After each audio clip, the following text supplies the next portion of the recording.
अनुपमा सैनी जी, हरियाणा से। राधे राधे। राधे राधे। आदरणीय गुरु जी, आपके चरणों में कोटि कोटि प्रणाम। महाराज जी, मेरा सवाल यह है कि भक्ति मार्ग पर चलते हुए जब इंसान को कुछ अनुभूतियां होती हैं तो मन कंफ्यूज हो जाता है कि ये क्या हो रहा है। वो अनुभूति क्या, इसमें कंफ्यूज बना यही तो समझ ठीक नहीं है। अनुभूति और संशय, कंफ्यूज का मतलब संशय तो होता है ना, कुछ नया होता है ना, इनका ऐसा भाव है कुछ नया होता तो क्या हो गया। नहीं, कंफ्यूज शब्द नहीं होता, आश्चर्य आश्चर्य होता है, कंफ्यूज नहीं। कंफ्यूज तो मतलब संशयात्मा विनश्यति, वो परमार्थ का प्रतीक नहीं होता। संशय परमार्थ की अनुभूति में थोड़ी होता है, अनुभूति में उसे आश्चर्य होता है, क्योंकि अभी तक वो देह भाव से संसार में विचरण कर रहा था। अब उसको जब दिव्यता का थोड़ा भी अनुभव होता है, उसको सर्वाश्चर्य होता है, अरे कहां मैं भूला हुआ था, ये तो हमारे हृदय में आनंद है, ये नाम के द्वारा, गुरु प्रदत्त मंत्र के द्वारा एक ऐसा आनंद का अनुभव हो रहा है। तो आश्चर्य ही नहीं, वो सर्वाश्चर्य स्थिति को प्राप्त होता है। तो कोई इसमें आश्चर्य नहीं, क्योंकि भगवान नाम जप में, भगवान की आराधना में, भगवान की भक्ति में या ज्ञान मार्ग में सब परमानंद स्वरूप उस आत्म तत्व का ही, बोध आत्म तत्व का ही ज्ञान उस आत्मानंद का है।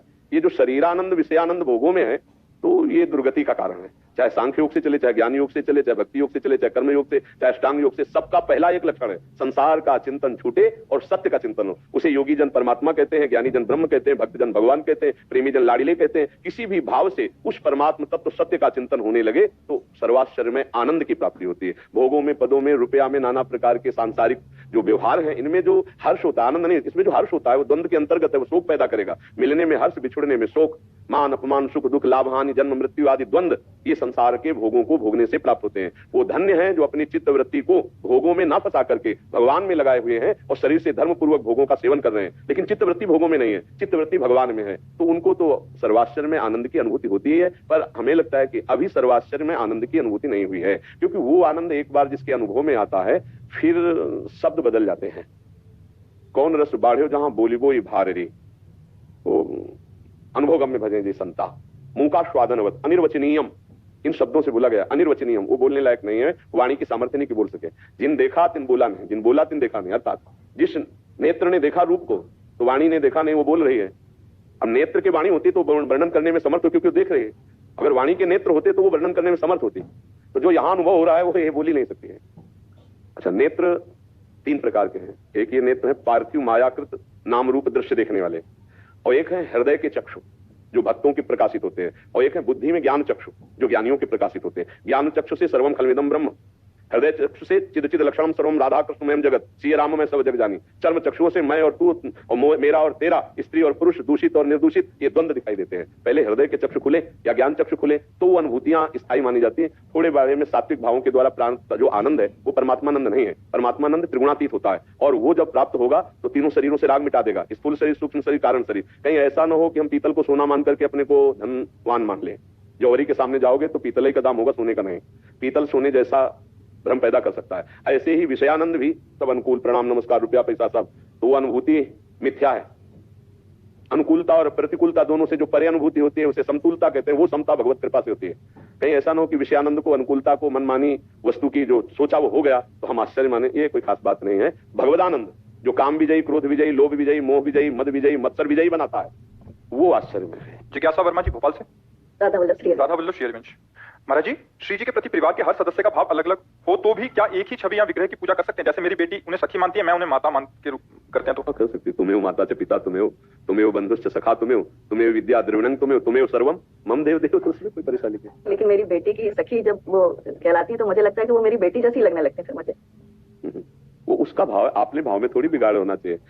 दशरथ जी के पुत्र राम जी, लेकिन हनुमान जी के स्वामी राम जी, तुलसीदास जी के स्वामी राम जी, और गान वो सब कुछ कर रहे हैं। दशरथ जी के भी भाव का गान कर रहे हैं, कौशल्या जी के भी भाव का गान कर रहे हैं, लेकिन दासत्व में थोड़ी कोई कमी आ रही।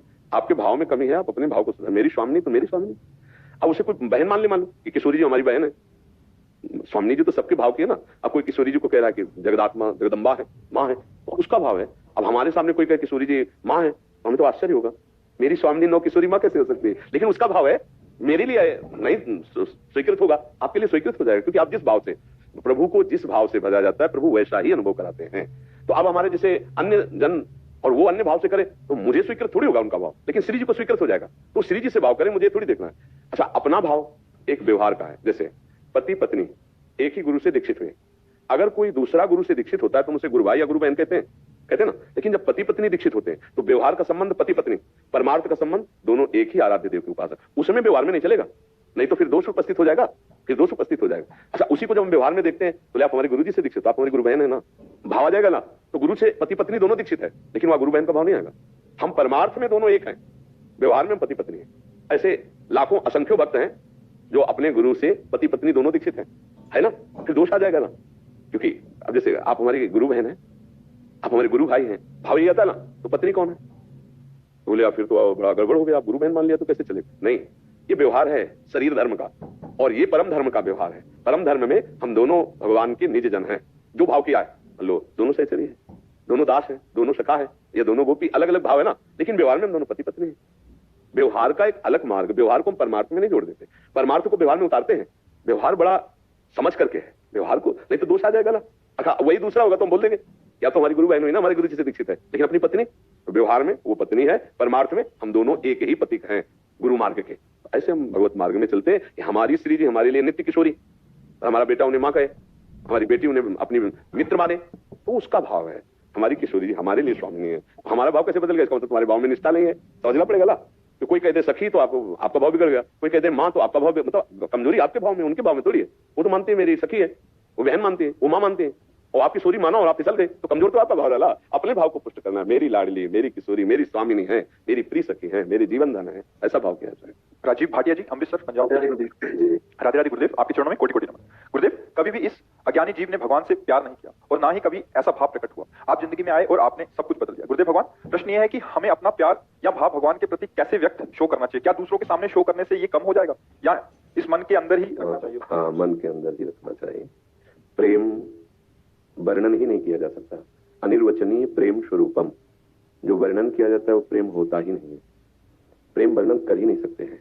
अनिर्वचनीयम, सूक्ष्मतरम, अनुभव स्वरूपम, प्रतिक्षण वर्धमानम, ये प्रेम के लक्षण वर्णन किए गए।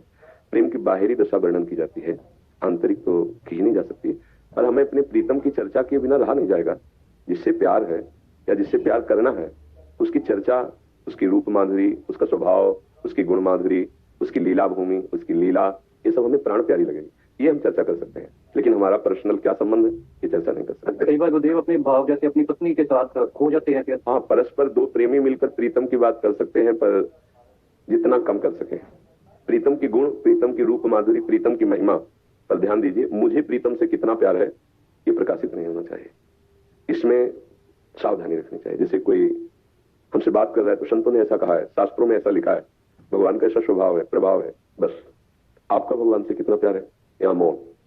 आप क्या भगवान को अर्पण किए हैं, आप किस कोट से भगवान को भजन करते हैं, या मौन। हमसे क्या भजन होता है, जैसा प्रभु करा लेते हैं वैसा पाए। अपने हृदय की प्रीति को गुप्त रखा जाए तो वो बढ़ती है। महिमा वर्णन कर सकते हैं। भगवान ने आदेश किया है, मच्चित्ता मदगत प्राणा बोधयंता परस्परम कथयंति च माम नित्यम तुष्यंति च रमन्ति च।